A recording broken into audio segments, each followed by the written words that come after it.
நம்முடைய ரசூலுல்லாஹி ஸல்லல்லாஹு அலைஹி வஸல்லம் அவர்களுடைய உணவருந்தும் சுன்னத்துகளை தெரிஞ்சுக்கலாமா?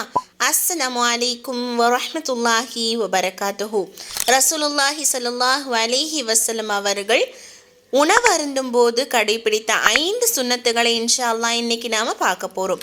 முதலாவதாக பிஸ்மில்லாஹ் சொல்லி உணவை தொடங்குதல்.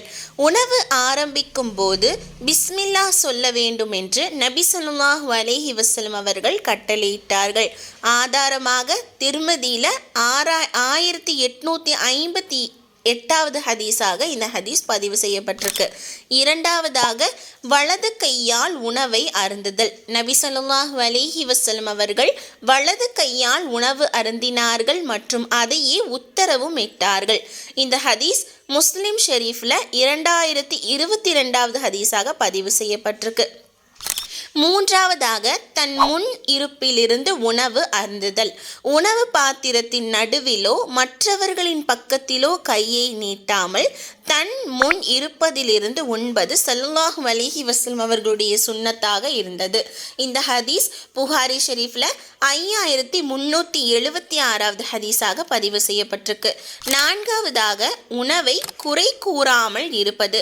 நபி ஸல்லல்லாஹு அலைஹி வஸல்லம் அவர்கள் எந்த உணவையும் குறை கூறியதில்லை.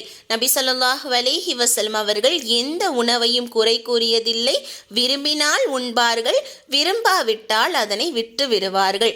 புகாரி ஷெரீஃபில் 3563வது ஹதீஸாக இந்த ஹதீஸ் பதிவு செய்யப்பட்டிருக்கு. ஐந்தாவதாக உணவுக்கு பிறகு அல்லாஹுவை புகழுதல். உணவு முடிந்ததும் அல்லாஹுவை புகழ்வது ஸல்லல்லாஹு அலைஹி வஸல்லம் அவர்களுடைய சுன்னத்தாக ஆக்கப்பட்டிருக்கு. ஒருவன் உணவு உண்டு அதற்காக அல்லாஹுவை புகழ்ந்தால் அல்லாஹ் அவனை திருப்தி அடைக்கிறான். இந்த ஹதீஸ் முஸ்லிம் ஷெரீஃபில் 2734வது ஹதீஸாக பதிவு செய்யப்பட்டிருக்கு. அல்ஹம்துலில்லாஹ்.